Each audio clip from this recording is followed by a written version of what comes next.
Thank you. آپ کے باس کو ہٹا دیا گیا تو کیا پھر یہ کیا تھا؟ جناب امید گل صاحب نے خود، جیسے میں نے آپ کو بتایا کہ بریفنگ کے آخر میں کہا تھا کہ میڈم پرائم منسٹر آپ کا یہ پریراگیٹ ہوئے کہ آپ مجھے بھی ہٹانا چاہیں تو آپ آرمی چیف کو لکھ دیں. لیکن وہ بڑے مسٹریس انداز میں، چونکہ وہاں اس وقت ایک مسئلہ تھا. میں بی بی ماشاء اللہ بڑی لیڈر تھی، بڑی وطن تھی، اس نے پاکستان کو میزائل پروگرام دیا. تو اگر کوئی ان کے بارے میں کہے کہ وہ سیکورسٹ، تو میں تو بالکل اس کو نہیں، بیوی محب وطن بھی تو بہت بڑی محب وطن. ہاں میں کہتا ہوں.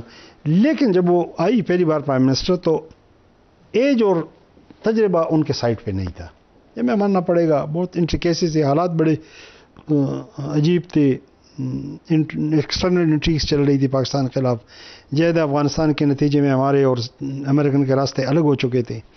جیسے میں نے کہا کہ افغانستان پہ اور ایران دونوں پہ. بدقسمتی سے پیپل پارٹی کے سیکٹر میں ایسے لوگ آ گئے جو پارٹی کیڈر کے نہیں تھے. آئی بی کا چیف تھا. سوری میں کہتا کلام، آئی جی آئی سے بھی تو ناراض تھی نا بی بی، کہ آئی جی آئی بھی نہیں، وہ تو سیاسی مخالفت تھی نا. وہ تو سیاسی تھی. تو ایک ناراضگی کیفیت تو تھی نا. دیکھیں جو 10 سال میں ان کے ساتھ ہوا تھا، اور فوجی حکومت تھی، مارشل لا تھا، فوج کی حکومت تھی، چھاپے کلمٹن پہ، پھانسیاں بہت سارے تھے. تو ایک انسانی فطرت ہے نا، کچھ ناراضگی اور تلخی تو ہوتی ہے. ماحول ایسا تھا. لیکن میں کہتا ہوں کہ اس میں بی بی نے بڑا گریسفلی کنڈکٹ کیا خود کو. جب وہ جنرل بیگ کے گھر سے نکل رہی تھی، ابھی تو حلف نہیں لیا تھا، تو پورچ میں جنرل بیگ نے کہا کہ بی بی میرے چیف کے بچوں کا خیال رکھنا. انہوں نے رکھا. انہوں نے کسی کو نہیں چھیڑا جنرل ضیاء کے خاندان میں سے. سو بی بی نے بڑے گریس کا مظاہرہ کیا تھا. لیکن اس حکومت میں بدقسمتی سے کچھ لوگ ایسے گھسے تھے جن کا پارٹی کیڈر سے کوئی تعلق نہیں تھا. آئی بی چیف تھا، جنرل بابر تھا، وہ کبھی کوئی پولیٹیکل ورکر نہیں رہا تھا. ایک بگڑے اختر صاحب تھے جو بیٹھے تھے، اور ہاشم کے رشتہ دار تھے. اسی طرح اور بھی لوگ تھے. یہ ایکسپرٹ بن گئے اسٹیبلشمنٹ پہ اور آرمی پہ. پھر سب سے بڑی بات ہے کہ ہمارے اپنے ڈائریکٹریٹ میں ایس آئی میں ایک سویلین ڈائریکٹر تھا. اور اس زمانے میں جو امریکہ کا شیطان تھا، جیسے القاعدہ آج کل ہے یا دوسرا ہے، وہ ابو ندال تھا، فلسطینی. ابو ندال ٹیررسٹ نیٹ ورک تھا. اس پہ ہماری ان کی کولیبریشن بھی رہتی تھی. یہ موصوف ابو ندال کے انچارج تھے ڈیسک کے. تو اس حوالے سے ان کی تھوڑی سی امریکن سے انٹریکشن رہتی تھی. لیکن یہ بہت قریب چلا گیا اور یہ ان کو وہ کچھ بتانے لگا جو نہیں بتانا چاہیے. تو میں نے جنرل امید گل کو ایک بار کہا کہ سر یہ آدمی جو ہے نا، اس وقت سی آئی اے کا جو اسٹیشن تھا اسلام آباد، اس کا نام تھا ملٹن بیئرڈن، مائک بیئرڈن اس کو کہتے تھے. اس کے ساتھ تو جنرل صاحب بھی بڑے پریشان تھے. لیکن چونکہ واحد سیون ڈائریکٹر تھا. جب بی بی کی حکومت آ گئی تو اس کا ایک افسر تھا، وہ مختار عوان کا دوست تھا. مختار عوان لیبر منسٹر اگر آپ کو یاد ہے. وہ جا کے اس کے ساتھ سٹاف افسر لگ گیا. اب یہاں آئی سی آئی کے بارے میں بریف بنتی تھی، مختار عوان کو پہنچ جاتی تھی اور وہ آگے جنرل بابر کو بھیجتا تھا. جنرل بابر ملٹری کے اوپر اتھارٹی بن چکا تھا سارا. تو ایک بریفنگ میں مثلا میرے بارے میں، بریگیڈیئر صغیر کے بارے میں، کرنل قریشی کے بارے میں، سب میں نے میرے پاس پڑھی ہے. دیکھیے میں نے بعد میں نکالی تھی ان کے دفتر. وہ ایک بریف بنایا گیا کہ یہ جنرل امید گل نے ہمارے ساتھ ہی کیا اور فلانی کیے، تو آپ ریٹائرڈ جنرل کو ڈی جی ایس آئی لگا دیں. اور پھر ریٹائرڈ جنرل کو ڈی جی ایس آئی لگے. تو اس کا مطلب یہ تھا کہ جو 100 کے قریب جنرل تھے ان میں سے ایک پہ بھی آپ کو اعتبار نہیں تھا. تو پھر خلیج تو پیدا ہونی تھی نا. دیکھو ان لوگوں نے بی بی کے راستے میں کانٹے بچھائے بجائے اس کے. حکومت گرائی تھی آپ نے. نہیں سنیں، ایک منٹ. ایک خلیج پیدا ہوتی رہی. پھر آپ دیکھیں وہ پکا قلعہ واقعہ، اوپنلی آرمی کے ساتھ کنفرنٹیشن ہو گئی. اس کے ذمہ دار بیسیکلی یہ لوگ تھے. اسی طرح جنرل امید گل کے خلاف ایک بڑا آپریشن کا، حالانکہ وہ آپریشن کے مجھے پتا تھا. میں جا کے جنرل صاحب کو گھر میں بتا دیا. میں نے کہا سر آج میٹنگ ہوئی تھی اور اس میں فیصلہ ہو گیا کہ آپ کو ہٹانا ہے اس طرح. انہوں نے مجھے یاد ہے جنرل بیگ کو فون کیا. وہ اس وقت سوات میں تھے، کابل میں.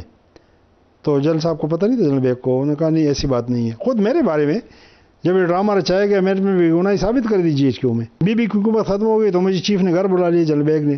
اس نے کہا میرے تمہارے ساتھ بڑی زیادتی ہوئی ہے، لیکن میری مجبوری یہ تھی کہ جنرل بابر روز آ کے بیٹھتا تھا اور وہ آپ کے خلاف ایکشن کرتا تھا، تو میں مجبور تھا.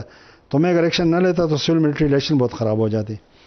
تو میں نے کہا سر مجھے خوشی ہے کہ سول ملٹری ریلیشن کو بچانے کے لیے آپ نے میری قربانی دی، لیکن دکھ اس بات کا ہے کہ میری قربانی کے باوجود وہ بچے نہیں.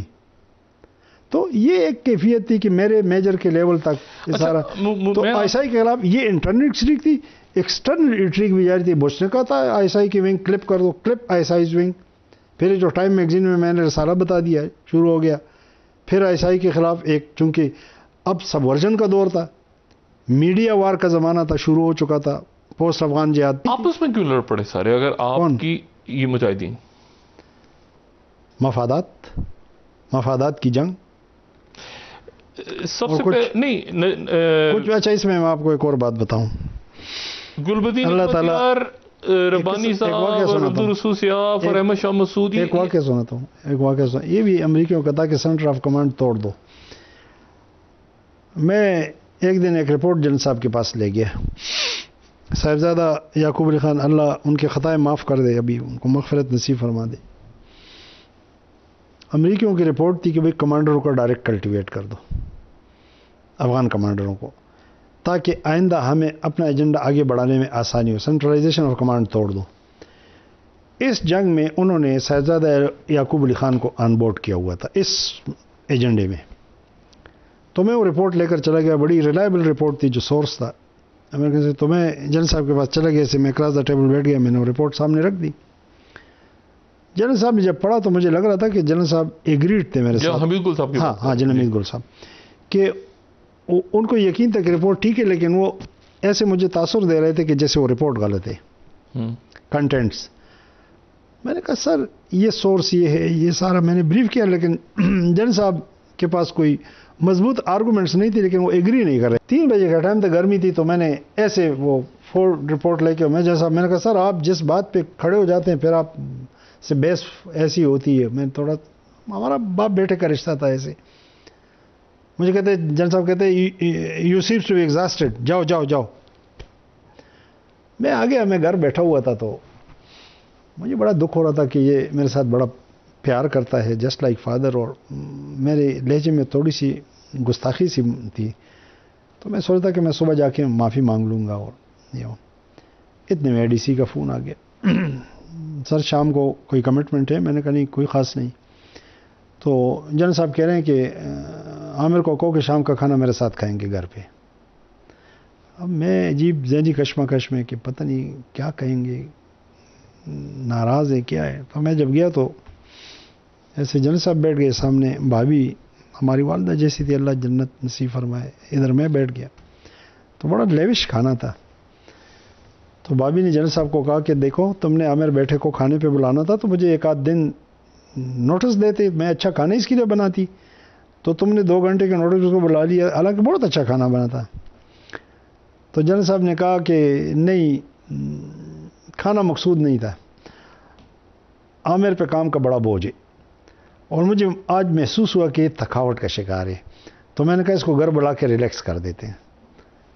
تو میں نے کہا سر اس سے بہتر تھا آپ مجھے گولی مار دیتے. میں نے کہا میں تو خود, میں نے یہ ماحول تھا, میں نے کہا میں تو خود سوچتا کہ آپ سے, کہا نہیں, بڑی تسلی دی, مجھے راضی کیا. اتنے بڑے لوگ تھے, کیا میں ایک میجر تھا یار چھوٹا سا. نہیں, صرف کام کی تحسین. مجھے اب یہ بتائیں, ذرا آگے چلتے ہیں. اسامہ بن لادن آ گئے, کیونکہ یہ دیکھیں نا آگے جا کے اب اسامہ بن لادن, یعنی آپ یہ بات کر رہے ہیں, یعنی آپ ہی کے دور میں وہ کینیا میں اور وہاں پہ بومنگ ہو رہی ہے, اور اسامہ بن لادن وہ سوڈان سے جہاد کے بعد ہوئی تھی. اچھا, تو سوڈان سے وہ افغانستان پہنچے, تو کیسے پہنچے؟ 88-89 میں سی آئی اے نے رپورٹ دی تھی, سی آئی اے نے کہ 3,000 to 4,000 عربز ہیں یہاں, 3,000 to 4,000 عربز. یار 13 لاکھ افغانی تو شہید ہوئے اس جنگ میں. مجھے بتا دے کتنے عرب شہید ہوئے ہیں 89 سے پہلے. جہاد 89 میں ختم ہو گیا تھا جب روسی چلے گئے تھے. کتنے پاکستانی شہید ہوئے ہیں؟ Not even in hundreds. 13 lakh افغانوں نے جانے دیے, شہادتیں دیے, اور کہتے جی دنیا سے مجاہدین اکٹھے کر دیے گئے, not a single Pakistani was stand for Afghan jihad, not a single. یہ سب فساد میں گئے تھے 89 کے بعد.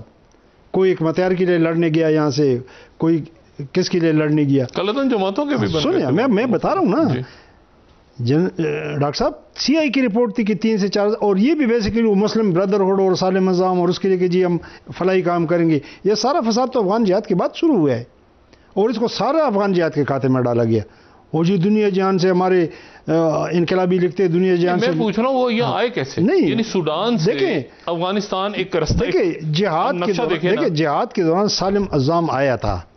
وہ بیسیکلی پہلے ویلفیئر کام کے لیے آئے تھے. ٹھیک ہے. بہت سارے این جی اوز تھے. عبداللہ اعظم ٹھیک ہے ویلفیئر کام کے لیے آئے تھے. عرب آئے تھے, ویسٹ کے لوگ آئے تھے. بہت سارے این جی اوز بنی تھی, سپورٹ دے رہے تھے. ٹھیک ہے. لک آفٹر کر یہاں سے چلے گئے تھے. ہاں اچھا یہاں سے سودان چلے گئے. دیکھیں میں تو خود 89 سے چلا گیا. ہماری تو پوری ٹیم چلی گئی 89 سے. تو 89 کے بعد تو ہم ڈائریکٹلی انوالو نہیں تھے جس میں کمنٹ کر سکوں. ٹھیک ہے.